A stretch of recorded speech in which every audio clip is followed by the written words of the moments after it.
చిన్న ప్రార్థన చేసుకొని వాక్య ధ్యానం చేద్దాం.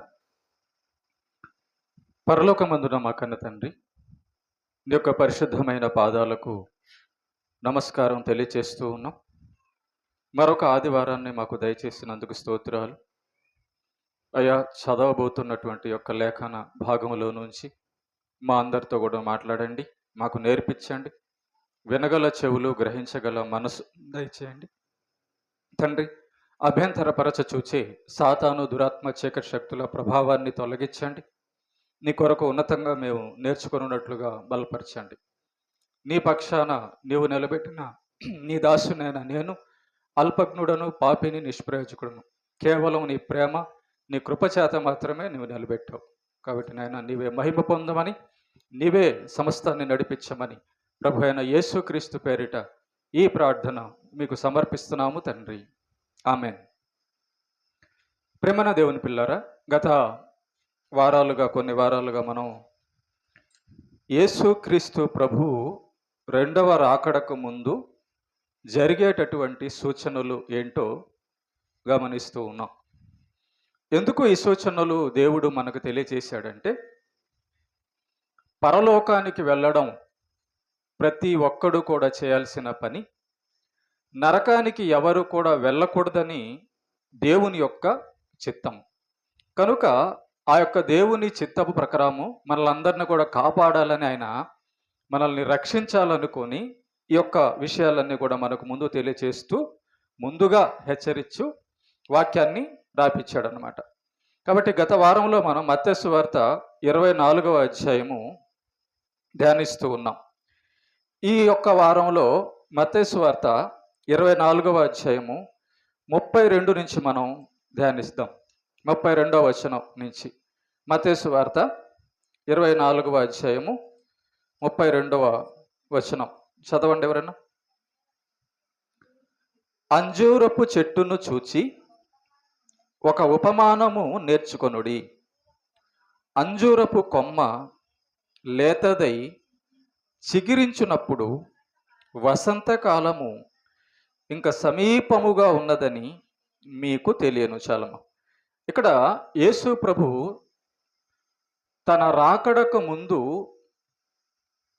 గుర్తులను మనం ఎలా గుర్తుపట్టాలో వాటికి ఒక సూచనలు, ఆధారాలు మనకు చెప్పాడు. ఏమేమి వాడాడంటే గుర్తుపెట్టుకోండి. యేసు ప్రభు రాకడకు ముందు ప్రకృతి సూచనలు ఇస్తుందట. యేసు ప్రభు యొక్క రాకడకు ముందు ప్రకృతిలో సూచనలు కనబడతాయి. ఓకేనా? ఒకటి.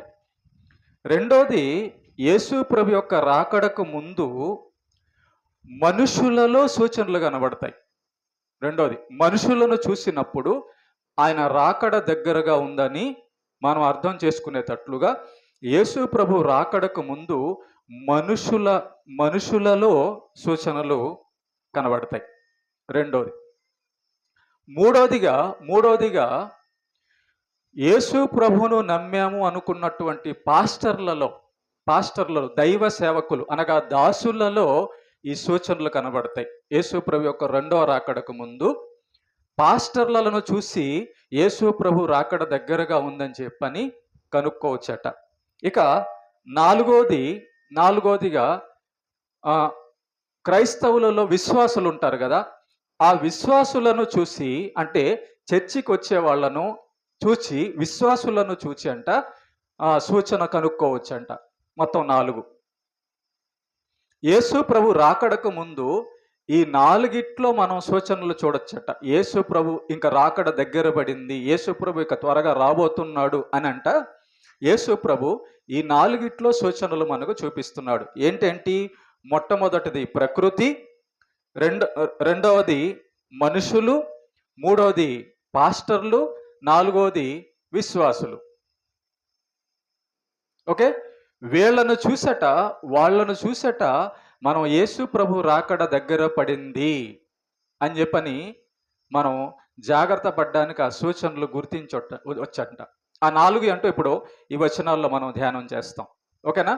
మీకు విషయం అర్థమయ్యేటట్లుగా చెప్తే ఆ వచనాలు చదువుతూ వెళ్తేనే అర్థమవుతుంది. అందుకే ముందుగా నేను విషయం చెప్పాను. ఈ 4 సూచనలు ఇక్కడ మనకు కనబడతాయి యేసు ప్రభు రాకడకు ముందు. ఇప్పుడు మనం చదివిన ఒక వచనం ఏంటి? చెట్టు. చెట్టు అంటే ప్రకృతిలోదే కదమ్మా. చెట్టు అంటే ఎక్కడిది అది? ప్రకృతిలోది. ఓకేనా? ఈ ప్రకృతిలోది చెట్టు అన్నమాట. ఈ చెట్టును చూసినప్పుడు మనకు ఒక సూచన కూడా కనబడుతుందట. ఏంటి? చెట్టును చూస్తే మనకి ఏం గుర్తు తెలుస్తుంది, ఏం సూచన కలుగుతుంది అని ఆలోచిస్తే మీకు క్లీన్గా అర్థమవుతుంది. చూడండి, మనకు చెప్తాను. మన రాష్ట్రంలో లేదా మన దేశంలో మామిడి చెట్టు పోతొస్తుంది అంటే దాని ఏ కాలం వచ్చిందనమ్మా? ఏ కాలం? ఎండాకాలం. చూసారా? మామిడి చెట్టుకు పోతొస్తుంది అంటే కాయలు రాబోతున్నాయి అంటే అర్థం ఏంటి? అది ఏ కాలం అని? ఎండాకాలం అని అనేస్తాం. చూసారా? అంటే చెట్టు మనకు సూచన చూపిస్తుందా? చూపిస్తుంది. అదే ఇజ్రాయెల్ దేశంలో ప్రభు చెప్తున్నటువంటి మాట వాళ్ళకు కూడా. మనకి ఈ దేశంలో ఎలాగైతే మామిడి చెట్టును చూసినప్పుడు అది పూత వస్తున్నప్పుడు ఎండాకాలము అని మనం ఎలాగైతే గుర్తిస్తున్నామో, ఇజ్రాయేల్ దేశంలో కూడా అంజూరపు చెట్టు అనగా ఇక్కడ ఇజ్రాయేలీలు చెదరిపోయారు. జాగ్రత్తగా రండి. ఇజ్రాయేలీలు అందరూ కూడా చెదిరిపోయారు. ఆయా దేశాలకి చెదరిపోయారు. ఇజ్రాయేల్లో ఉండవలసినటువంటి ఇజ్రాయేలీలు యూదులందరూ కూడా, యెహోవాని నమ్ముకున్న యూదులందరూ కూడా ఆయా దేశాలకు చెదిరిపోయారు. వాళ్ళందరూ కూడా మళ్ళా ఇజ్రాయేలు దేశంలోకి అందరూ వచ్చేస్తూ ఉంటారు. చిగుర్చడం అంటే అది. మన ఇండియాలో కూడా యూదులు ఉన్నారు, ఇజ్రాయేలీలు ఉన్నారు. మన ఆంధ్రాలో కూడా యూదులు ఉన్నారు. ఎక్కడున్నారు చెప్పండి? గుంటూరులో ఉన్నారు. అంజూరపు చెట్టు అంటే మీరు చెట్టు అంటే చెట్టే అనుకోకూడదు. ఆ చెట్టు వెనకాల అర్థం ఉంది. అంజూరపు చెట్టు అనే దాన్ని ఇజ్రాయేలు దేశానికి ఉదాహరణగా యేసు ప్రభు వాడాడు. మీరు బైబిల్ చదివేటప్పుడు అక్కడ చెట్టు అనగానే చెట్టు అన్నట్టుగా అర్థం చేసుకుంటే పూర్తిగా అర్థం రాదు. కొన్ని చోట్ల అక్షరానుసారంగా తీసుకోవాలి, కొన్ని చోట్ల దాని వెనకాల ఉన్న అర్థాన్ని తీసుకోవాలి. అంజూరపు చెట్టు అంటే ఇజ్రాయేలీలు, చెదరిపోయిన ఇజ్రాయేలీలు అందరూ కూడా మళ్ళా యెరూషలేము వారి వారి దేశానికి రావడం మొదలు పెట్టినప్పుడు అది గుర్తంట. యేసు ప్రభు రాకడకు అదొక సూచన అంట. ఓకేనా? అలాగే దాన్ని చెట్టుతో పోల్చాడు. మనకు అర్థం కావాలంటే ఎండాకాలం ఎప్పుడు వస్తుందని మనం అనుకుంటున్నాం? ఆ మామిడి చెట్టు పూత చిగురించగానే ఇదిగో ఎండాకాలం వస్తుంది, ఎండాకాలం వచ్చింది అనేది మనకు సూచన. ఎలాగో యేసు ప్రభు రాకడకి ఈ ప్రకృతి కూడా సూచనలు చెప్తుందంట. ఇంకా ప్రకృతిలో ఏం సూచనలు జరుగుతాయి? మత్తయి సువార్త 24వ అధ్యాయం 8వ వచనం కూడా చదవండి ఒకసారి. అక్కడక్కడ కరువులను భూకంపములను కలుగును, ఇవన్నీ వేదనలకు ప్రారంభము. 6వ వచనం కూడా. మరియు మీరు యుద్ధములను గూర్చియు యుద్ధ సమాచారములను గూర్చియు వినబోదురు, మీరు కలవరపడకుండా చూచుకున్నాడు. చూసారా? ప్రకృతిలో సూచనలు. నెంబర్ 1, యేసు ప్రభు రాకడ దగ్గరగా ఉందనడానికి ప్రకృతిలో సూచనలు అంట. ఏంటవి? యుద్ధ సమాచారాలు. ఆ దేశం ఈ దేశం మీదకి యుద్ధానికి సిద్ధపడడం, యుద్ధాల గురించి మనం వినడం అనేది యేసు ప్రభు రాకడకు సూచనలు అంటున్నాడు. కరువులను భూకంపాలు చూస్తున్నామా? మనం యుద్ధాలు వింటున్నామా? యుద్ధాలు జరుగుతున్నాయని వింటున్నాం. చూసారా? యేసు ప్రభు రాకడకు సూచనలు ఎలాగ ఉంటున్నాయో. ఇదంతా కూడా ఎవరు గుర్తుపట్టాలి? పరలోకానికి వెళ్ళడానికి ఎవరైతే సిద్ధపడుతున్నారో వాళ్ళు గుర్తుపట్టడానికి. దేవుడంటే నమ్మకం లేకుండా ఈ లోకంలో ఎట్టాగో జీవిద్దాం, హాయిగా జీవిద్దాం అన్నోళ్ళకి ఈ పట్టదు. ఈ యొక్క సబ్జెక్ట్, ఈ యొక్క అంశం ఎవరికంటే రక్షణ పొందాలనుకున్న వాళ్ళకి, నేను నరకం తప్పించుకోవాలనుకున్న వాళ్ళకే అర్థమయ్యేటటువంటి విషయాలు ఇవి. ఓకేనా? నేను పరలోకం వెళ్ళకూడదు, నరకానికి వెళ్తా, ఇష్టానుసారంగా జీవిస్తాను అనుకుంటే వాడికి అసలేం అర్థం కావు. కాబట్టి వాళ్ళ విషయం వదిలేసేయండి. ఇది ఎవరికి అర్థమయ్యే విషయము? ఎవరికి చెబుతున్న విషయము? పరలోకానికి యేసు ప్రభువుని నమ్మి పరలోకానికి వెళ్ళాలనుకుంటున్న వారికి యేసు ప్రభు అందించేటటువంటి గుర్తులు అన్నమాట. ఓకే, ప్రకృతిలో కరువులంట, కరోనా, ఎండాకాలంలో చూడు నీళ్లు లేక, పంటలు సరిగా లేక, రోగాలతో, భయంకరమైన రోగాలతో భూమి అంతా కూడా అల్లాడుతుంది ఇప్పుడు. రోగాలు, కరువు కాటకాలు, భూకంపాలు చూసారా? కొన్ని దేశాలు ఎట్లాగా భూకంపాలతో భయంకరమైన, జపాన్, చైనా అలాంటి దేశాలు భూకంపాలతో అల్లాడిపోతున్నాయి. కాబట్టి మొట్టమొదటిగా ప్రేమైన దేవుని బిడ్డలారా, ప్రకృతిలో ఈ భూకంపాలు, యుద్ధ సమాచారాలు, ఈ ఎండాకాలము, ఈ కరువులు, ఈ రోగాలతో భూమి మనుషులు అల్లాడుతున్నప్పుడు, ఆ ప్రకృతిలో ఈ సూచన కనబడుతున్నప్పుడు నెంబర్ 1 మనకేం అర్థం కావాలంటే యేసు ప్రభు దగ్గరలో ఉన్నాడు. నెంబర్ 1 సూచన. ఓకే, ఎన్ని సూచనలు చెప్పాను? 4 చెప్పాను. రెండోది ఏంటి? మనుషులలో సూచనలు కనబడతాయి అన్నాడు కదా, చూద్దాం, అది కూడా చూద్దాం. ప్రేమైన దేవుని బిడ్డలారా, మత్తయి సువార్త 24వ అధ్యాయము 37వ వచనం చదవండి అమ్మా. మత్తయి సువార్త ఎలాగ ఉండునో చూసారా? ఇక్కడ యేసు ప్రభు యొక్క రాకడకు ముందంట మనుషులలో సూచనలు కనబడతాయట. వింటున్నారా? యేసు ప్రభు యొక్క రాకడకు ముందు మనుషులలో, అంటే ఇక్కడ యేసు ప్రభువుని నమ్మిన వారిలో కాదు, నమ్మని వారిలో. రెండోది, యేసు ప్రభువుని నమ్మని మనుషులు ఉంటారు చూసావా, వాళ్ళల్లో కొన్ని గుర్తులు కనబడతాయట. వాళ్ళల్లో ఏం గుర్తులు కనబడతాయి చెప్తున్నాడు, చూడండి ఏమని చెప్తున్నాడు. 37వ వచనంలో, నోవహు దినములలో ఎలాగూ ఉండెనో మనుష్య కుమారుని రాకడయ్యను అలాగూ ఉండును.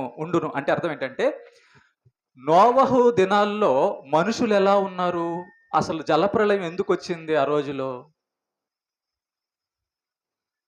జలప్రళయం వచ్చి మనుషులందరినీ ముంచేయడానికి కారణం ఎవరు? మనుషులే.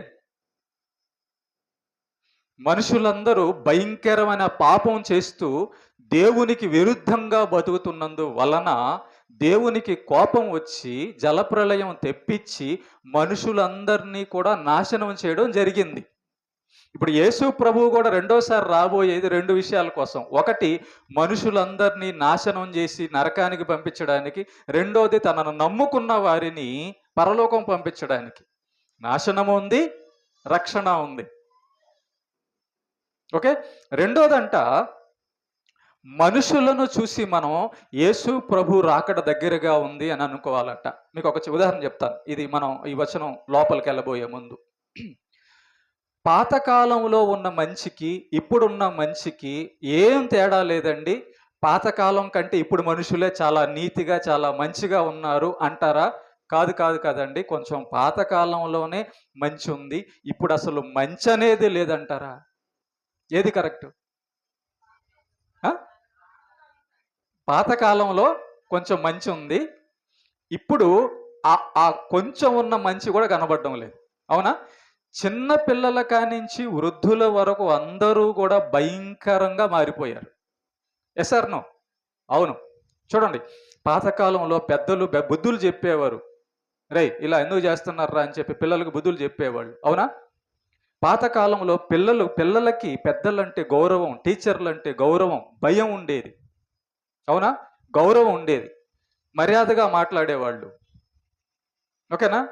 ఇప్పుడు ఎట్లా పాతకాలంలో భర్తని భార్య ఏమనేది ఏమండి, అంతేనా? ఏమండి అని. ఇప్పుడు ఒరే మహేష్గా ఇటు రారా, అంతేనా? ఒరే సురేష్గా ఇటు రారా, అంతేనా కదా? ఒరేయ్, అది ఫ్యాషన్ అంట, అది ప్రేమ అంట, చూడు అది ప్రేమ అంట అని అంటున్నారు. చూసావా ఎలా మారిపోయిందో? ఎవరు? భర్త. పాతకాలంలో ఏమనేవాళ్ళు? పాతకాలంలో గౌరవంగా పిలిచేవాడు. కానీ ఇప్పుడు కాలంలో చూడు, నేను ఇంకా చెప్పడానికి కూడా నాకు నోటు రావడం లేదు, అలాగ పిలుస్తున్నారు ఇప్పుడు. అలా పిలుస్తున్నారు ఇప్పుడు. చూడండి ఎట్లా గౌరవాలు ఎట్లా పోయాయో. ఏమండి? ప్రేమైన దేవుని బిడ్డలారా, మనుషులలో మనకి ఏం కనబడుతుంది ఇప్పుడున్న మనుషుల్లో అంటే చూడండి, అసలు మంచితనం గాని, మాట వినడం గాని, నీతి గాని, భయం గాని లేదండి. లేదు. పాతకాలంలో ఏదన్నా తప్పు చేయాలంటే ఎవరన్నా చూస్తారేమో అని చెప్పి భయం ఉండేది. ఎవరన్నా ఏదన్నా చేస్తారేమో అని చెప్పి భయం ఉండేది. ఓకేనా? కానీ ఇప్పుడు చూడండి, విచ్చలవిడిగా బయటే నిర్భయంగా మనుషులు తప్పు చేయడం, పాపం చేయడం, దౌర్జన్యం చేయడం కనబడుతుంది మనకి. కనబడుతుంది. అది సూచన అన్నాడు ప్రభు. నా రాకడకు ముందు ఇదిగో మనుషులు భయంకరంగా పాపం పెరిగిపోయి ఇష్టానుసారంగా బతుకుతారు అని ప్రభువు చెప్పాడు. అలా కనబడుతుందా? అలా కనబడుతుందా? లేదా ప్రభు చెప్పినట్టుగా కాకుండా మనుషులందరూ నీతిగా, మంచోళ్ళుగా, ప్రేమ కలిగిన వాళ్ళుగా, సహృదయులుగా కనబడుతుందా? యేసు ప్రభు చెప్పినట్టుగానే కనబడుతుంది. నోవహు దినాల్లో ఎలా ఉండేదంట చూద్దాం. 38వ వచనం. జల ప్రళయమునకు ముందటి దినములలో నోవహు ఓడలోనికి వెళ్ళిన దినము వరకు వారంటే ఎవరమ్మా? మనుషులు. అప్పుడు ఉన్నటువంటి మనుషులు. వారు తినుచు, త్రాగుచు, పెండ్లి చేసుకొనుచు, పెండ్లికిచ్చుచు ఉండి. చూడండి, ఇక్కడ నోవహు కాలంలో నోవహు ఏం చేస్తున్నాడు? దేవుడు మాట విని ఓడ సిద్ధం చేస్తున్నాడు. ఓడ ఎందుకు సిద్ధం చేస్తున్నాడు? జలప్రళయం వచ్చి మొత్తాన్ని యొక్క భూమి అంతటిని ముంచివేయబోతుంది కాబట్టి దేవుడు చెప్పాడు అని ఓడ తయారు చేసుకుంటుంటే నోవహుని ఆ మనుషులు చూసి ఎగతాళి చేస్తున్నారంట. అప్పటికి వర్షాలు లేవు. ఓకేనా? గుర్తుపెట్టుకోండి. నోవహు ఓడ తయారు చేసే సమయానికి భూమి మీద వర్షాలు లేవు. అప్పటికి ఇంకా వర్షాలు పడలా. దేవుడు వర్షమును అప్పటికి కురిపించల. మరి మీకు ఒక డౌట్ రావచ్చు, మరి వర్షాలు లేకపోతే పంటలు ఎట్లా పండేవి పాస్టర్ గారు? పంట ఎట్లా పండేది? ఈ చెట్లన్నీ ఎట్లాగా బతికేవి అంటే నేలలో నుంచే ఆవిరి వచ్చేది. నేలలోంచి ఆవిరి వచ్చి అప్పుడున్న కాలంలో ఆ యొక్క పంటలు, మొలకలు వచ్చేవి. ఓకేనా? అప్పటికి ఇంకా వర్షం అనేది లేదు. దేవుడు వర్షాన్ని పంపించలేదు. ఎప్పుడు వర్షం మొదలైందంటే నోవహు ఓడ కట్టిన తర్వాత వర్షం మొదలైంది. అది ఆది కాండంలో ఉంటుంది. మీరు తర్వాత చదువుకోండి కావాలంటే. చెప్పడానికి టైం ఎక్కువ అవుతుంది కాబట్టి నేను జస్ట్ షార్ట్ కట్లో చెప్తున్నాను. ఓకే? నోవహు ఓడ కట్టిన తర్వాతే భూమి మీద వర్షాలు మొదలయ్యాయి. అందుకే నోవహు ఓడ కడుతూ ఉంటే ఆ కాలంలో జనాలు నోవహుని చూసి, ఎర్రోడా, పిచ్చోడా, అసలు వర్షం అనేది మేము ఇంతవరకు చూడలేదు కదా, వర్షం పడి జలప్రలయం వస్తుంది అంటున్నావు ఏంటి నువ్వు అని చెప్పి నోవహుని ఎగతాళి చేసేవాళ్ళంట. సుమారు నోవహు ఎన్ని సంవత్సరాలు ఓడను కట్టాడు తెలుసా? సుమారు 100 సంవత్సరాలు. ఎన్ని సంవత్సరాలమ్మా? 100 సంవత్సరాలు నోవహు ఓడను కట్టాడు. అంటే అర్థం ఏంటో తెలుసా? 100 సంవత్సరాలు నోవహు అప్పటి కాలంలో ఉన్న జనాలకి సువార్తను ప్రకటించాడు. అంటే అర్థం ఏంటి? నోవహు ఓడను కడుతున్నాడు అంటే అర్థం ఏంటి? ఆ ఓడే వీళ్ళకి సాక్ష్యం. 100 సంవత్సరాలు ఆ ఓడ కడుతూ ఉన్నప్పుడు ఫస్ట్ రోజు కట్టినప్పుడు చాలామంది అన్నారు, పిచ్చోడు, ఎగతాళి చేశారు. 2 సంవత్సరాలు అయిన తర్వాత ఏది వర్షం అంటున్నావురా, 2 సంవత్సరాలు అయిపోయిందని ఎగతాళి చేసి ఉంటారు. 50 సంవత్సరాల తర్వాత కొంతమంది చనిపోయి కూడా ఉంటారు. ఎదుగో ఆ రోజు మా తాతలు ముత్తాతలు చెప్పారు, నోవహు ఇదిగో నువ్వు అన్నావు వర్షం వస్తుందని. ఎక్కడ? 50 సంవత్సరాలు అయిపోయింది. 70 సంవత్సరాలు అయిన తర్వాత కూడా కొంతమంది ఎగతాళి చేసి ఉంటారు, ఎక్కడ నువ్వు చెప్పిన వర్షం అని. అలాగే యేసు ప్రభు రాకడ కూడా యేసు ప్రభు చెప్పాడు, నేను త్వరగా వస్తానని. 2000 సంవత్సరాలు అయిపోతే ఇప్పుడు వాళ్ళు కూడా ఎగతాళి చేస్తున్నారు, ఇదిగో మీ యేసు 2000 సంవత్సరాలు అయింది, నేను వస్తానని చెప్పాడు. పాస్టర్లు అందరూ అదే చెప్తుంటారు, యేసు ప్రభు వస్తాడని. ఎక్కడైనా వచ్చాడా అని అన్నారు అనమాట. అప్పుడు ఎవరు? నోవహు కాలంలో కూడా ఇలాగే అన్నారు. నోవహు ఇన్ని సంవత్సరాల నుంచి ఓడ కడుతున్నావు, ఎన్ని సంవత్సరాల నుంచి వర్షం వస్తుంది అంటున్నావు, అసలు వర్షాన్నే మేము చూడలేదు కదా, నువ్వు పిచ్చోడివయ్యా అని ఎగతాళి చేశారు నోవహుని. నోవహు మాత్రం దేవుని యందు విశ్వాసం కలిగిన వాడై, చూడండి, అప్పటి కాలంలో 8 మంది మాత్రమే రక్షింపబడ్డారు. లక్షల మంది భూమి మీద ఉండగా లక్షల మంది కొట్టుకొని పోయారండి. కారణం ఏంటంటే అవిశ్వాసం. జనాలు ఎలా ఉన్నారంటే, చూడండి ఎలా ఉన్నారంట, వాళ్ళు తినుచు త్రాగుచు పెండ్లి చేసుకొనుచు పెండ్లికి ఇచ్చుచు. ఇప్పుడు ఏ పనిలో ఉన్నారమ్మా జనాలు? ఇప్పుడు ఏ పనిలో ఉన్నారంటే దేవుణ్ణి ఎతికే పనిలో లేరు. ఇప్పుడు ఏ పనిలో ఉన్నారంటే ఈ ఊరు నీతివంతంగా ఎలా మారిద్ది అని రచ్చబండ దగ్గర మీటింగ్ వేసుకోవడంలో. ఎవరు కూడా ఎక్కడన్నా మీటింగ్ చూసారా? జగన్ మీటింగ్ చూసుంటారు, చంద్రబాబు నాయుడు మీటింగులు చూశారు, ఏమా చూసారా లేదా? ఎమ్మెల్యేల మీటింగులు, ముఖ్యమంత్రుల మీటింగులు చూశారు, అవునా? ఇంకా వారం పొదుపోల మీటింగులు చూసుంటారు, ఇంకా ఏం మీటింగులు చూసుంటారు? తగాదాల మీటింగులు చూశారు. కానీ ఒరే, మనం అందరం కూడా నీతిగా బతుకుదాంరా, ఈ ఊరందరూ కూడా మంచిగా ఉండాలిరా, మనం చెడు మానేద్దాంరా, ఈ ఊరిలో నుంచి మందు తాగే వాళ్ళని తరివేద్దాంరా, ఈ ఊరిలో బూతులు మానే వాళ్ళని తరివేద్దాంరా, వాళ్ళందరినీ గద్దిద్దాంరా, హెచ్చరిద్దాం అనే మీటింగ్ ఎక్కడ ఉందా?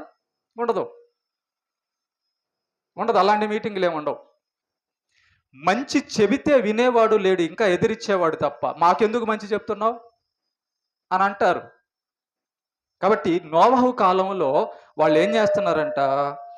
తింటున్నారట. తినడమే పని, కొంతమందికి తినడమే పని. నువ్వు ఎందుకు బతుకుతున్నావు అంటే తినాలి కదా. చర్చికి ఎందుకు రాలేదంటే బతకాలి కదా సార్. బతకాలంటే పనికి వెళ్ళాలి కదా, పనికి వెళ్ళాలంటే డబ్బులు కావాలి కదా, డబ్బులు ఎందుకు? తినాలి కదా, బియ్యం కొనుక్కోవాలి. నువ్వు బతకడానికి, నువ్వు బతుకుతుంది తినడానికేనా? నువ్వు బతుకుతుంది తినడానికేనా? చావు రాదా? ఎందుకు చావు వచ్చిందో తెలుసుకోవా? చావు తర్వాత ఎక్కడికి వెళ్తావో తెలుసుకోవా? నో, మాకు దాంతో పనిలే. మాకేం పని? తినడం కావాలా, ఆకలి తీర్చుకోవడం కావాలి. కాబట్టి ఇప్పుడు జనాలు చూడండి తినే పనిలో ఉన్నారు. ఎన్ని రకాల ఐటమ్స్ వచ్చాయి చూడ. పాతకాలంలో బర్జర్లు ఉన్నాయా? పాతకాలంలో ఎగ్ పఫ్లు ఉన్నాయా? పాతకాలంలో ఇంకా ఏంటి చెత్త తిండ్లన్నీ ఉన్నాయా? పేర్లు చూడండి ఒకసారి. గోబీ ఉందా? లేదు. పాతకాలంలో చైనీస్ ఫుడ్లన్నీ ఉన్నాయా? లేవు. పాతకాలంలో మసాలా తిండి ఉందా? అందుకే గ్యాస్ ట్రబుల్ ఇప్పుడు. అందుకే గ్యాస్ ట్రబుల్. తినడం ఏమంటే తినే తిండి ఎన్ని రకాలు తయారు చేశారు అండి. రకరకాల కూల్ డ్రింక్స్, రకరకాల తిండి ఐటమ్స్, బిర్యానీలు, ఏమండి రకరకాల తిండుల మీద చూడండి ఎన్ని ఐటమ్స్ వచ్చేసినాయో. కాబట్టి జనాలు దేని మీద ఉన్నారంట? తిండి మీద ఉన్నారంట. నెంబర్ 1 జనాలు. తర్వాత ఇంక దేని మీద ఉన్నారు? త్రాగుచు. అవును, కూల్ డ్రింక్ కాడి నుంచి మందు వరకు కూడా రకరకాల ఐటమ్స్. కోకోకోలా తాగుతావా, థమ్సప్ తాగుతావా, 7 అప్ తాగుతావా, మజా తాగుతావా, ఇంకా చాలా పేర్లు, లిమ్కా తాగుతావా, మంచినీళ్ళు తాగుతావా. మంచినీళ్ళు తాగితే దాహం పోదా? మంచినీళ్ళు తాగితే దాహం పోదా? మరి ఎందుకు? తాగడం నేర్చుకున్నారనమాట. ఏమంటే కుండలో నీళ్లు, పాతకాలంలో కుండలో అండి, మంచి కుండ పెడితే ఆ కుండలో నీళ్లు మంచి ఆరోగ్యం, ఫ్రిడ్జ్ లాగా కూల్గా ఉంటుంది. చూసారా? ఫ్రిడ్జులు కూడా ఏంది 3 రోజులు వండిన కూర కూడా ఫ్రిడ్జ్లో ఉండాల. ఎందుకంటే ఆయనకి రోజు నేను ఆడ కూర వండి పెట్టేది. అదే ఒక కూర వండాను అనుకో, 3 రోజులు నేను ఇక పని చేయాల్సిన అవసరం లేదు. ఫ్రిడ్జ్ అందుకేగా. ఏమైపోయింది? పాతకాలంలో ఫ్రెష్గా ఉండేదండి. పాతకాలంలో ఫ్రెష్గా వండేవాళ్ళండి. పాతకాలంలో ఎప్పుడు వండుకున్నది అప్పుడు తినేవాళ్ళండి. పాతకాలంలో పంట కానీ కూరగాయలు కానీ ఎటువంటి మందులు లేకుండా ఉండేదండి. ఇప్పుడు ఎందుకు అనారోగ్యాలు తెలుసా? అందుకే. ఏ పంటలో చూసినా మందే. ఆ మందు తినడం, మెడికల్ షాప్కి వెళ్ళేసి మందు వేసుకోవడం. ఈ మందు పంట తింటే అది అరగడానికి మళ్ళీ మెడికల్ షాప్కి వెళ్ళి మందు వేసుకోవడం. కాబట్టి చూసారా, తినే తిండి, తాగే నీళ్లు కూడా అమ్మేస్తున్నారు. పాతకాలంలో అమ్మేవాళ్ళు కాదు. నాకు తెలిసి నేను నీళ్లు కొనుక్కోవడం. అవునా కదా? చూడండి, పాతకాలంలో నీళ్లు అమ్మేవాళ్ళు కాదు, మజ్జిగలో అమ్మేవాళ్ళు కాదు. కానీ ఇప్పుడు నీళ్లు అమ్మే పరిస్థితి వచ్చేసింది. ఓకే, తాగే తాగే పనిలో ఉంటారంట. తర్వాత పెండ్లి చేసుకొనొచ్చు. ఏమండి, పాతకాలంలో తప్పు ఉంది కానీ తక్కువగా ఉండేది, మంచి ఎక్కువగా ఉండేది. పెండ్లి చేసుకోవడం అంటే చూడండి ఒకసారి, అమ్మా నాన్నలు కుదిర్చిన పెళ్ళే చేసుకునేవాళ్ళు, అమ్మా నాన్నలకు ఇష్టమైనట్టుగానే చేసుకునేవాళ్ళు. ఓకేనా? ఇప్పుడు లవ్, కొవ్వు, అవునా కదా, వచ్చేసేసి చూడండి, అమ్మా నాన్నలకు ఇబ్బంది పెట్టడం, వెళ్ళిపోవడాలు, రకరకాల పరిస్థితులన్నీ ఇప్పుడు వచ్చేసింది. పెండ్లి అమ్మా నాన్న చూడడంలా వీళ్ళే చూసుకుంటున్నారు. మగ అబ్బాయిని అమ్మాయి, అమ్మాయినేమో అబ్బాయి, వీళ్ళే చూసుకుంటున్నారు. వాడు వెనకాల మంచోడో కాదో, వాడు కుటుంబం ఏంటో, పాత తరంలో అటు 7 తరాలు ఇటు 7 తరాలు చూసేవాళ్ళు. పాతకాలంలో వాళ్ళ ఫ్యామిలీ ఎలాంటిదో, వాడు ఏం పని చేస్తాడో, ఇదంతా అవసరంలా. ఇటు పక్క చెక్కేసి ఉంటే చాలు వాడికి, అవునా కదా, ఇటు పక్క చెక్కేసి ఉంటే చాలు, కొత్త ప్యాంటు చింపేసి ఉంటే చాలు, అవునా కదా ఏమా. పాతకాలంలో పాత ప్యాంటు చినిగిపోయినా తిట్టేవాళ్ళు, మరి బుద్ధి లేనోడు ఆ ప్యాంటు చినిగిపోయిందిరా కుట్టుకోరా అనేవాళ్ళు. ఏది, పాత ప్యాంటుకే.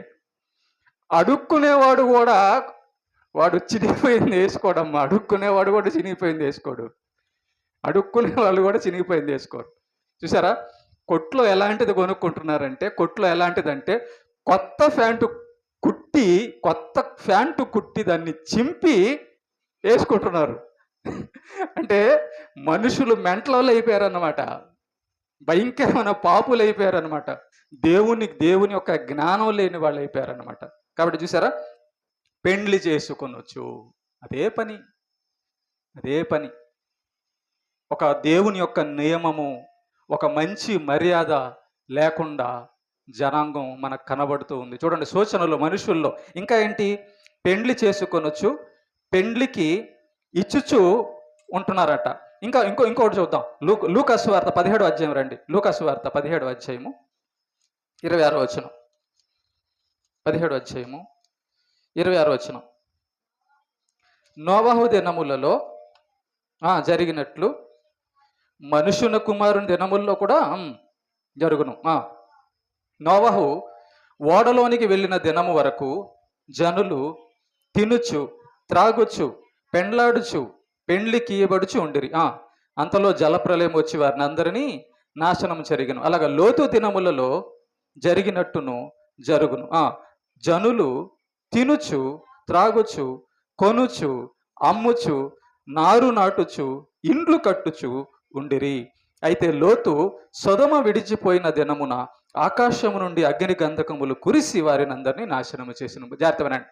మరి వీళ్ళందరూ ఇలాగా రెచ్చిపోతుంటే, వీళ్ళందరూ కూడా ఇలాగ భయంకరంగా పాపం చేస్తుంటే, మరి దేవుడు ఏం చేస్తున్నాడు అని మీరు అంటారా? మీరు అడుగుతారా?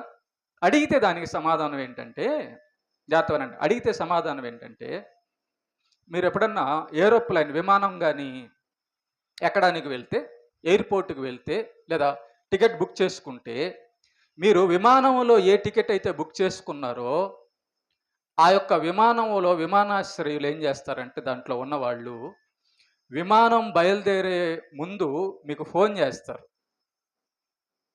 ఆ టికెట్ బుక్ చేసుకున్న వాళ్ళందరూ వచ్చారా లేదా అని చెప్పని ఫోన్ చేస్తారు. ఒక 5-10 నిమిషాలు కూడా వెయిట్ చేస్తారన్నమాట. ఆ టికెట్ బుక్ చేసుకున్న వాళ్ళ కోసం వెయిట్ చేస్తారు. ఎప్పుడైతే ఆ బుక్ చేసుకున్న వ్యక్తి రాగానే ఇన్ టైంలో ఒక 5-10 నిమిషాలు అంతంది, ఇన్ టైంలో ఒక 5-10 నిమిషాలు చూస్తారన్నమాట. టికెట్ బుక్ చేసుకున్నందుకు ఫోన్ కూడా చేస్తారు. ఎప్పుడైతే ఈ మనిషి వచ్చేస్తాడో, ఆ విమానంలోకి వచ్చేస్తాడో, అప్పుడు ఆ విమానం కదిలిపోద్ది. ఇది ఎందుకు చెప్పానంటే, ఈ యొక్క భయంకరమైన పాపం జరుగుతుంటే భూమి మీద మనుషులందరూ ఈ రకంగా చిన్నవాళ్ళ కంచి పెద్దల వరకు ఈ విధంగా ఉంటే దేవుడు ఏం చేస్తున్నాడు అని మీరంటే, దేవుడు ఏం చేస్తున్నాడంటే, పరలోకానికి వెళ్ళే చివరి వాడు ఒకడున్నాడు ఈ భూమి మీద. పరలోకానికి వెళ్ళే చివరి వాడు ఈ భూమి మీద ఉన్నాడు. వాడు ఇంకా పుట్టలేదేమో, వాడు ఇంకా రాలేదేమో, ఈ సంవత్సరం పుడతాడో వచ్చే సంవత్సరం పుడతాడో తెలియదు మనకి. పరలోకానికి ఇంతమంది అని దేవుడు సెలెక్ట్ చేస్తున్నాడు. ఆ సెలెక్ట్ చేసిన చివరి వాడు కూడా, పరలోకానికి వెళ్ళే చివరి వాడు కూడా వచ్చే వరకు దేవుడు వెయిట్ చేస్తాడు. ఓడ పూర్తయ్యే వరకు, నోవహు ఓడ కడుతూ పూర్తయ్యే వరకు దేవుడు జలప్రలయాన్ని రప్పించలేదు. 8 మంది రక్షించబడ్డారు. లోతు సొదొమ గొమొర్రా విడిచి వెళ్ళిపోయే వరకు, లోతు భార్య, లోతు 2 కూతుర్లు సొదొమ గొమొర్రా విడిచి వెళ్ళిపోయే వరకు అగ్నిగంధకాలు కురవల. అదనమాట ఈ టైము. ఇంకెవరో మహాత్ములు కొంతమంది ఉన్నారు భూమి మీద, పరలోకానికి వెళ్ళేవాళ్ళు. కాబట్టి వాళ్ళు రావడం కోసం ఇదిగో ఈ పాపం అంతా కూడా దేవుడు ఏం చేస్తున్నాడంటే సహిస్తున్నాడు. చూసారా? రెండో సూచన ఎవరమ్మా? మనుషులు అలా కనబడుతున్నారా లేదా? అలా కనబడుతున్నారు. ఇక మూడవ సూచన ఏంటంటే, మూడవ సూచన ఏమని చెప్పాను? పాస్టర్లు అని చెప్పాను. చూడండి ఆ మాట, మత్తయి సువార్త 24వ అధ్యాయానికి వచ్చేసేయండి. పాస్టర్లు చూడండి ఒకసారి, 24వ అధ్యాయం 45 చూడండి అమ్మా. మత్తయి సువార్త 24వ అధ్యాయం 45వ వచనం.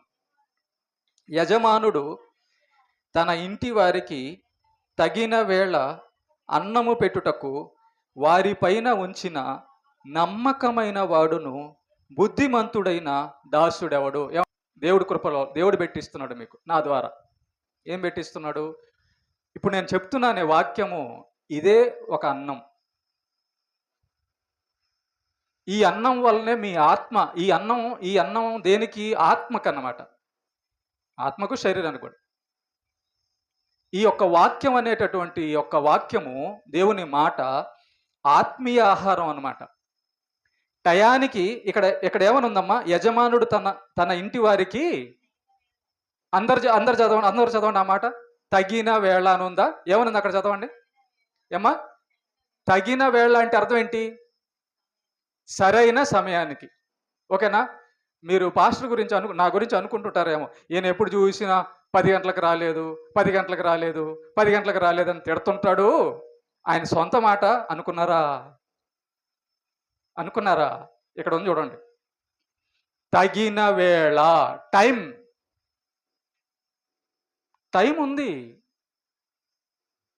టైం టు టైం జరగాలి ఆరాధన. నువ్వు 12 గంటలకు వచ్చి నేను ఆరాధన చేస్తానంటే కుదరదు. నువ్వు 12 గంటలకు వెళ్ళి ట్రైన్ ఎక్కుతానంటే కుదరదు. తగిన వేళ ఆహారం పెట్టాలి. జాగ్రత్త వినండి. మీరు 10 గంటలకు చర్చి అంటే 11, 12 గంటలకు వస్తే నేను అప్పుడు ఏం చేయాలి? సరే, ఒక మాట అడుగుతాను మిమ్మల్ని. మీ ఆయన పనికి వెళ్ళాడు, 1 గంటకు వచ్చాడు. ఓకేనా? అన్నం ఎన్ని గంటలకు పెట్టాలి? మీరు ఎన్ని గంటలకు పెట్టాలమ్మా? 4 గంటలకా? 3 గంటలకా?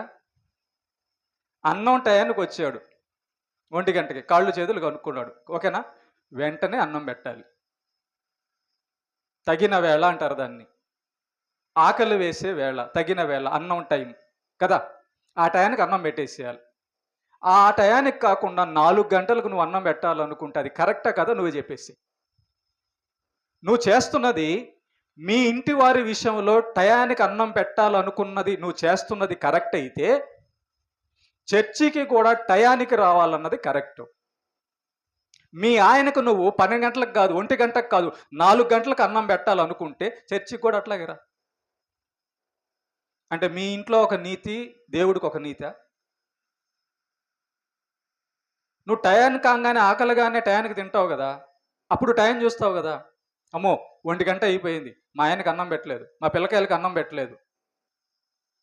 అది టయానికి చేస్తున్నప్పుడు, అమ్మో పని అయిపోయింది, పనికి టయానికి వెళ్తున్నప్పుడు, వర్షాకాలం మొదలైపోయింది, పంట వేయాలని టైం చూస్తున్నప్పుడు, ట్రైన్ టైం అయిపోయింది, బస్సు టైం అయిందని టైం చూస్తున్నప్పుడు, ఇదంతా టైం చూస్తావే కానీ యేసు ప్రభు వచ్చే టైం చూడవా? మందిరానికి వెళ్ళే టైం మందిరానికి అమ్మో 10 గంటలకి అలా నేను చర్చిలో అది టైం చూడవా? అది టైం చూడవా? అందుకే దేవుడు అంటున్నాడు, తగిన వేళ ఎవరికి? యజమానుడు తన ఇంటి వారికి తగిన వేళ అన్నం పెట్టుటకు వారిపైన ఉంచిన నమ్మకమైన వాడును బుద్ధిమంతుడైన దాసుడెవడు. ఇక్కడ దాసుడు అంటే పాస్టర్ గారు. యజమానుడు ఇంటి వాళ్ళు అంటే ఎవరు? మీరే, సంఘం. విశ్వాసులు. ఓకేనా? తగిన వేళ అన్నం పెట్టేటటువంటి పాస్టర్ గారు, అంటే తగిన వేళ వాక్యం అందించేటటువంటి పాస్టర్ గారు. మీ పరిస్థితులను బట్టి వాక్యం చెప్పాలి. ప్రతి వారం వాక్యం చెప్పాలి. మీకోసం ప్రార్థన చేయాలి. మీకోసం నమ్మకమైన వాడంటే ప్రాణంగా పోయినా పర్లేదు, డబ్బు లేకపోయినా పర్లేదు, సంఘం కోసం నేను నిలబడాలి. నాకు డబ్బు లేకపోయినా, నాకు ఆదాయం లేకపోయినా పర్లేదు, మీ ఆత్మల కోసం నిలబడాలి అన్నది నమ్మకమైన దాసుని యొక్క పని. ఆ నమ్మకమైన దాసుడు పాస్టరు. ఆ ఆహారం పెట్టేవాడు పాస్టరు. ఆ సంఘం అంతా ఇంటి యొక్క యజమానుని యొక్క ఇంటి వాళ్ళు ఎవరంటే విశ్వాసులు. ఓకేనా? మరి అలాగ నమ్మకంగా అన్నం పెట్టడం అంటే వాక్యం అందించడం, చర్చిని నడిపించడం, సువార్త చేయడం, సంఘాన్ని కాపాడడం, ఇదంతా కాకుండా కేవలం విశ్వాసుల దగ్గర డబ్బులు మాత్రమే వస్తాయని, డబ్బు లేకపోతే ఒక రకంగా డబ్బున్నోళ్ళని ఇంకొక రకంగా చూసే పాస్టరు కరెక్ట్ పాస్టర్ కాదు. సంఘం కోసం ప్రాణం పెట్టడానికి సిద్ధం అవని వాడు నిజమైన పాస్టర్ కాదు. కాబట్టి అలాంటి వాళ్ళు మీకు కనబడతారు నా యొక్క రాకడ ముందు అంటున్నాడు. అదంతా చదివితే, మీరు అదంతా చదివి చూడండి ఒకసారి. చదవండి 46 చదవండి. యజమానుడు వచ్చినప్పుడు ఏ దాసుడు ఇలాగు చేయుచుండుట అతడు కనుగొనునో ఆ దాసుడు ధన్యుడు. అతడు తన యావదాస్తి మీద వారిని ఉంచునని మీతో నిశ్చయముగా చెప్పుచున్నాను. అయితే దుష్టుడైన ఒక దాసుడు నా యజమానుడు ఆలస్యము చేయుచున్నాడని తన మనసులో అనుకొని తన తోడి దాసులను కొట్ట మొదలుపెట్టి తాగుబోతులతో తినుచు త్రాగుచు ఉంటే, ఆ దాసుడు కనిపెట్టని దినములలో వాడు అనుకొనని గడియలలోను వాని యజమానుడు వచ్చి వానిని నరికించి వేషధారులతో కూడా వానికి పాలు నియమించును. అక్కడ ఏడుపును పండ్లు కోరుకుంటున్నాను. కాబట్టి పాస్టర్ యొక్క పాత్ర ఏంటి? సంఘాన్ని పరలోకానికి నమ్మకంగా, విశ్వాసంగా, పరిశుద్ధంగా నడిపించడం పాస్టర్ యొక్క బాధ్యత. కానీ యేసుప్రభు యొక్క రాకడకు ముందు ఇలాంటి సంఘాన్ని పట్టించుకోకుండా, సంఘం కోసం ఆత్మీయంగా పనిచేయకుండా, కేవలం డబ్బుల కోసమో స్వార్థం కోసమో పనిచేసే పాస్టర్లు నా రాకడకు ముందు కనబడతారు అంటున్నాడు. నా రాకడకు ముందు కనబడతారు అంటున్నాడు. కాబట్టి ప్రియులారా, ప్రేమని దేవుని బిడ్డలారా, మూడోది ఎవరంటే నామకార్థ పాస్టర్లు. జనాలను డబ్బుల కోసం పీడించేవాళ్ళు, ఆత్మరక్షణ కోసం కాదు, కేవలం డబ్బుల కోసమో స్వార్థం కోసమో పీడించేటటువంటి పాస్టర్లు వస్తారు నా రాకడకు ముందు అన్నాడు. కనబడుతున్నారు మీకు అలాగా? మూడవదిగా నామకార్థ పాస్టర్ల సూచన.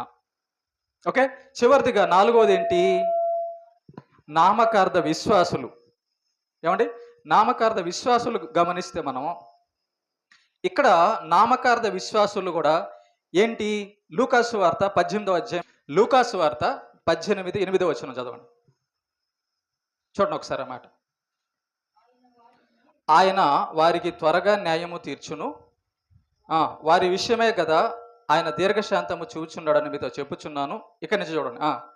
అయినను మనుష్య కుమారుడు వచ్చున్నప్పుడు ఆయన భూమి మీద విశ్వాసము, అదేంటమ్మా అట్లా అంటున్నాడు ప్రభు? అంటే యేసు ప్రభు రాకడకు ముందు విశ్వాసులు ఉండరా? మరి మనమంతా ఎవరం?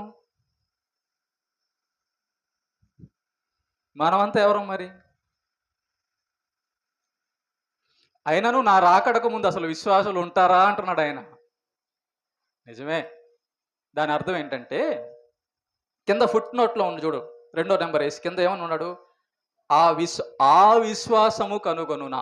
ఆ విశ్వాసము అంటే యేసు ప్రభువుని నమ్మి పరలోకం వెళ్ళాలి, నాకు ఈ లోకంలో ఏమున్నా లేకపోయినా పర్లేదు, నేను నరకం తప్పించుకోవాలి, పరలోకం వెళ్ళాలి అనే ఆ ఒక్క విశ్వాసం కనుగొనునా అంటున్నాడు. అలాంటి విశ్వాసం నేను కనుగొంటానంటే నిజమే. అలాంటి విశ్వాసం ఎంతమందిలో ఉంది? నాకు ఈరోజు ఏమి లేకపోయినా పర్లేదు, నాకు చర్చి ఉంటే, దేవుడు ఉంటే చాలు అని ఆదివారం తప్పకుండా ఆరాధించే వాళ్ళు ఎంతమంది? ఆ విశ్వాసం.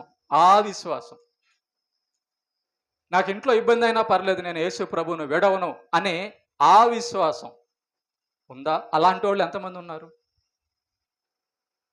కాబట్టి యేసుప్రభు ఏమంటున్నాడంటే, మరి లోకంలో కుప్పలు కుప్పలుగా చర్చిల నిండా జనాలు ఉన్నారు, వీళ్ళందరూ ఎవరు?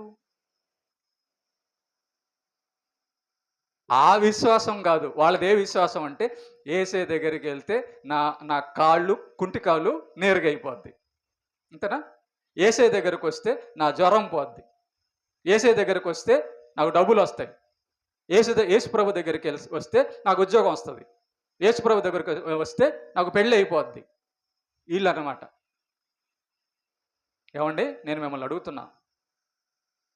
అసలు పరలోకం కంటే గొప్పది ఈ లోకంలో ఏముంది? దేవుడు కంటే గొప్పవాడు ఎవరున్నారు ఇక్కడ? కదా! దేవుణ్ణి విడిచిపెట్టేసి, పరలోకానికి సిద్ధపడడం విడిచిపెట్టేసి, ఈ భౌతిక సంబంధమైన వాటి కోసం వచ్చేవాడు అసలు విశ్వాసేనా? కాదు అంటున్నాడు ప్రభు. వాళ్ళు విశ్వాసులు కాదు. వాళ్ళు కేవలం నా దగ్గర రొట్టె దొరికిద్దో, నా దగ్గర అన్నం దొరికిద్దో, నా దగ్గర ఆరోగ్యం దొరికిద్దో, నా దగ్గర డబ్బులు దొరికిద్దో అని వచ్చేవాళ్ళు మాత్రమే. కాబట్టి నా రాకడకు ముందు అలాంటి విశ్వాసులు నేను కనుగొంటానా అని ప్రభు అంటున్నాడంటే ఒకసారి ఆలోచించండి. ఈ కుప్పలు కుప్పలు తెప్పలుగా ఉన్న వాళ్ళంతా ఎవరు? ఆ విశ్వాసులు కాదు, అవిశ్వాసులు.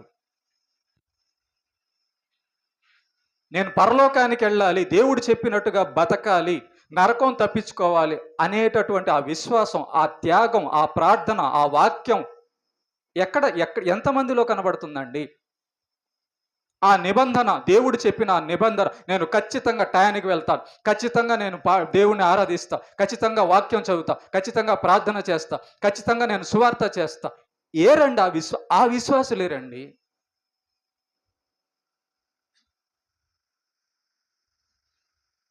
అలాంటి విశ్వాసులు అపోస్తలులు, అలాంటి విశ్వాసి అబ్రహాము,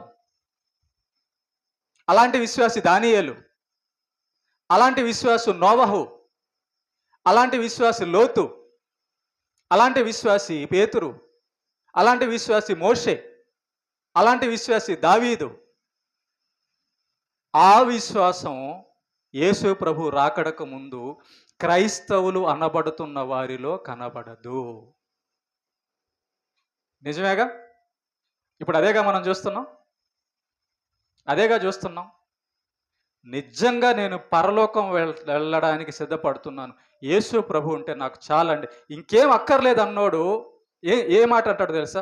రోగం తగ్గితే తగ్గింది, తగ్గకపోతే లేదు, పరలోకం వెళ్తాను. డబ్బులు ఉంటే ఉన్నాయి, లేకపోతే లేదు, పరలోకం వెళ్తాను. ఇంట్లో సమస్య ఉంటే ఉంది, లేకపోతే పరలోకం వెళ్ళిపోతాను. ఆ నిశ్చయిత, అదనమాట విశ్వాసం. పరలోకం ఉంది కదా అనే మాట వాడతాడు. విశ్వాసి అనడానికి గుర్తు జాగ్రత్తగానండి. విశ్వాసి అనడానికి గుర్తు ఏంటంటే, నాకు ప్రభు ఉన్నాడు, పరలోకం ఉంది. దాని అర్థం ఏంటంటే వాడు అక్కడ నమ్మకం ఉంచి ఉన్నాడని, ప్రభువు మీద నమ్మకం ఉంచి ఉన్నాడని దాని అర్థం. అలాంటి వారి నాట ఏం దేవుడో నేను నమ్ముకొని ఎన్ని సంవత్సరాలు అయింది, నాకు అసలు సుఖం లేదు, డబ్బు లేదు, శాంతి లేదు అంటున్నాడు అనుకో, వాడెవడంట? అవిశ్వాసి. పరలోకానికి వెళ్ళేవాడు ఏం చేస్తాడు? సిద్ధపడిపోతాడు. ప్రభు శరీరక్తాలు, అమ్మో ఆదివారానికల్లా ప్రభు శరీరక్తాలు తీసుకోవాలి అంటే నమ్మతాడనమాట. వెళ్ళిపోవాలి, ఈ రోజైనా యేసు ప్రభు వచ్చేస్తాడేమో, ఏ క్షణాన వచ్చేస్తాడేమో, నేను రెడీగా ఉండాలని సిద్ధపడేవాడు విశ్వాసి అయితే, సిద్ధపడకుండా ఇష్టానుసారంగా బతుకుతూ కేవలం చర్చిలో అట వచ్చేసి ఆ 2 గంటలు అట గడిపేవాడు అవిశ్వాసి, నామకార్థ క్రైస్తవుడు. కాబట్టి ప్రతి చర్చిలో 99.9% ఇలాంటి వాళ్ళు మీకు కనబడుతున్నారు.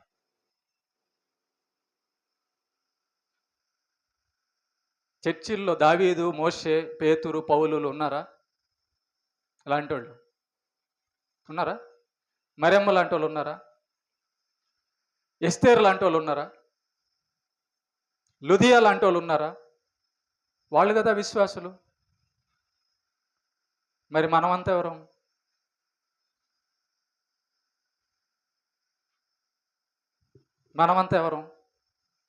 ఎవరం? అలాంటి వాళ్ళని అలాంటి వాళ్ళకి యేసు ప్రభు ఇచ్చిన టైటిల్ ఏంటో చూస్తారా? చూడండి, అదే మత్తయి సువార్త 24వ అధ్యాయములో 50వ వచనం చూడండి. ఆ దాసుడు కనిపెట్టని దినములలో వాడు అనుకొనని గడియలోను వాని యజమానుడు వచ్చి వానిని నరికించి, ఎవరితో అమ్మ? గట్టిగా చెప్పండి, వినబడలా నాకు. వేషధారులా? వేషధారులు అంటే ఎవరిని వేషధారులు అంటారు? వేషధారి అంటే అర్థం ఏంటమ్మా? ఏమండి, వేషధారి అంటే అర్థం ఏంటి? ఒకడు పోలీస్ డ్రెస్ వేసుకుంటాడు సినిమాల్లో, వాడు పోలీసేనా? సినిమాల్లో వేస్తాడు పోలీస్ డ్రెస్. డాక్టర్ డ్రెస్ వేస్తాడు సినిమాల్లో, వాడు డాక్టరేనా?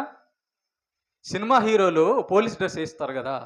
మీకు ఏదైనా ఇబ్బంది జరిగితే సినిమా హీరోల దగ్గరికి వెళ్ళి పోలీస్ రిపోర్ట్ ఇస్తారా? మీకు ఏదైనా అనారోగ్యం వచ్చింది అనుకో, సినిమా హీరోలు డాక్టర్ల డ్రెస్ వేషం వేస్తారు కదా, అక్కడికి వెళ్ళి ట్రీట్మెంట్ చేసుకుంటారా? వాళ్ళు పోలీస్ డ్రెస్ వేసారే, వేషం అన్నమాట అది. వాళ్ళు పోలీస్ వేషం వేసుకున్నారు, పోలీసులు కాదు. డాక్టర్ వేషం వేసుకున్నారు, డాక్టర్లు కాదు. అలాగే వేషధార క్రైస్తవుల వేషం, క్రైస్తవుని వేషం వేసుకుంటారట యేసు ప్రభు రాకడకు ముందు. ఏం వేషం అమ్మా? ఏమ్మా? క్రైస్తవ వేషం. ముగిచ్చేస్తున్నా నేను. నువ్వు నిజంగా నీ హృదయానికి తగులుతుందా లేదా ప్రభు మాట? నువ్వు నిజంగా యేసు ప్రభుని దేవుడని నమ్మేవా లేదా? నువ్వు నిజంగా పరలోకం ఉందని నమ్మేవా లేదా? నువ్వు నిజంగా నరకం నుంచి తప్పించుకోవాలని ప్రయత్నం చేస్తున్నావా లేదా? ఒకసారి ఆలోచించు. అప్పుడు నువ్వు వేషం వేస్తున్నావా, నిజంగా క్రైస్తవుడిగా బతుకుతున్నావా నీకు అర్థమైపోద్ది.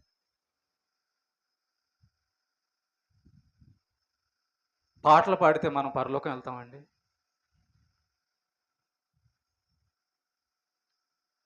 మంచి మంచి డ్రెస్సులు వేసుకుంటే మనం పరలోకం వెళ్తామండి? పెద్ద పెద్ద బిల్డింగులు కడితే మనం పరలోకం వెళ్తామండి? మంచి తిండి తింటే ఆరోగ్యంగా ఉంటే మనం పరలోకం వెళ్తామండి? వేషం తీసేసేయాలండి. వేషం తీసేసి, నా వేషం నాకు తెలుసు, నీ వేషం నీకు తెలుసు. నేను లోపల ఎట్లాగున్నానో బయట ఎట్లా ఉన్నానో నాకు తెలుసు. మీరు లోపల ఎట్ట ఉన్నారో బయట ఎట్ట ఉన్నారో మీకు తెలుసు అండి. వేషం, ఆ వేషం తీస్తేనే క్రైస్తవుడు అవుతావు, క్రైస్తవురాలు అవుతావు. ఓకే, చివరి ఒక మాట చెప్పి ముగిచ్చేస్తాను. యేసు ప్రభు రాకడక ముందు ఎక్కడెక్కడ ఎవరెవరిలో సూచనలు కనబడతాయి? నెంబర్ 1, ఎవరిలో? ఎక్కడ? ప్రకృతిలో సూచన కనబడుతుంది. నెంబర్ 2, మనుషులలో, అనగా దేవుణ్ణి నమ్మని మనుషులలో ఆ యొక్క పాపపు స్వభావం కనబడుతుంది. నెంబర్ 2. నెంబర్ 3, పాస్టర్లలో నిజంగా సంఘం కోసం ప్రాణం పెట్టేవాడుగా కాకుండా వాడి స్వార్థం కోసం బతికేవాడుగా కనబడతారు, పాస్టర్లో కనబడుతుంది. నెంబర్ 4, విశ్వాసులలో, క్రైస్తవ విశ్వాసులలో వేషధారులు అన్నమాట. నిజంగా క్రీస్తు చెప్పినట్టుగా బతకకుండా వేషం, క్రైస్తవ వేషం వేసే వాళ్ళుగా కనబడతారు. 4 చెప్పాను. చివరిగా మరి యేసు ప్రభువు రాకడ ఏ డేట్ జరిగిద్ది? మనం ఆ రోజు జాగ్రత్త పడవచ్చు కదా. ఒకవేళ యేసు ప్రభు ఆదివారం వస్తాడన్నాడు అనుకో, శనివారం దాకా ఇష్టానుసారంగా మొగలి రేకులు, ఇంకా ఏంటో రేకులన్నీ చూసేసి ఇష్టానుసారంగా ఉండి ఆదివారం వస్తా అన్నాడు కనుక ప్రభు, శనివారం రాత్రి 12 దాటంగానే వచ్చేసి ప్రభువా అని ప్రార్థన చేసేస్తాం మనమైతే, అంతే కదా, భక్తులైపోతాం. అలాగ అవుతామని యేసు ప్రభు ఏం చెప్పాడంటే, తన రాకడ గురించిన ఆ దినమును ఏం చేశాడో చూడండి. చదువుదాం, ఆ మాట చదువుదాం. మత్తయి సువార్త 24వ అధ్యాయం 36వ వచనం. మత్తయి సువార్త 24వ అధ్యాయం 36వ వచనం. ఆ దినమును గూర్చియు ఆ గడియను గూర్చియు తండ్రి మాత్రమే ఎరుగును గాని ఏ మనుషుడైనను పరలోకమందలి దూతలైనను కుమారుడైనను ఎరుగరు. బా, ఏం చెప్పాడు చూడండి ప్రభు. యేసు ప్రభువుకు కూడా ఆ రోజు తెలియదట డేట్ ఏదో. ఆయన ఏ డేట్ వస్తాడో అది తండ్రికి మాత్రమే తెలుసంట. ఎవరెవరికి తెలియదంట? ఆ దినము, రోజు, ఆ గడియ, అనగా ఆ టైం, ఆ గంట, గడియ, మినిట్ గురించి తండ్రి మాత్రమే ఎరుగును, యెహోవా దేవునికి మాత్రమే తెలుసు. ఏ దినమున తండ్రి యేసు ప్రభువును ఈ లోకానికి పంపిస్తాడో ఆ రోజున యుగ సమాప్తి.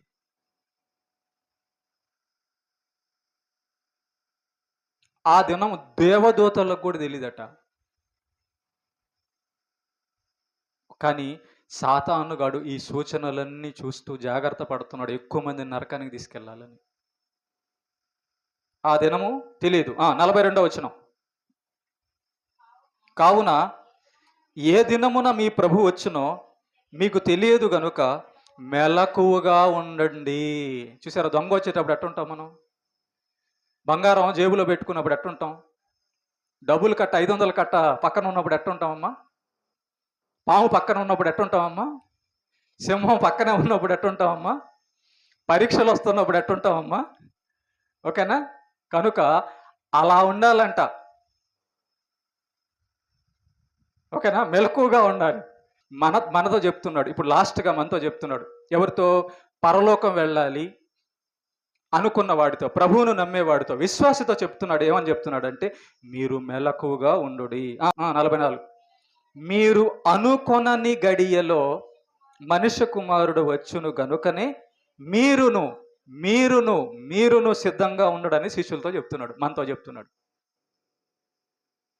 అదంతా చెప్పేసిన తర్వాత, ఈ 4 సూచనలు చెప్పిన తర్వాత ఫైనల్గా మనకు టచ్ చేస్తున్నాడు అనమాట. ఇదిగో ఇదంతా మీకు చెప్పానే, ఒకవేళ ఇదంతా చెప్పిన తర్వాత కూడా మీరు ఆ లోకంలో ఉన్న వాళ్ళలాగా ఏమారుతారేమో, జాగ్రత్త, మీరును మెలకువగా సిద్ధంగా ఉండండి అంటున్నాడు. కాబట్టి ఈరోజే ఇంకొక గంటలో యేసు ప్రభు రాకడనుకో,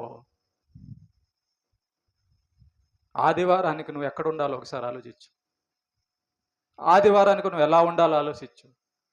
పరలోకం వెళ్ళడానికి నువ్వు ఎలా ఉండాలో ఆలోచించు. ఓకేనా?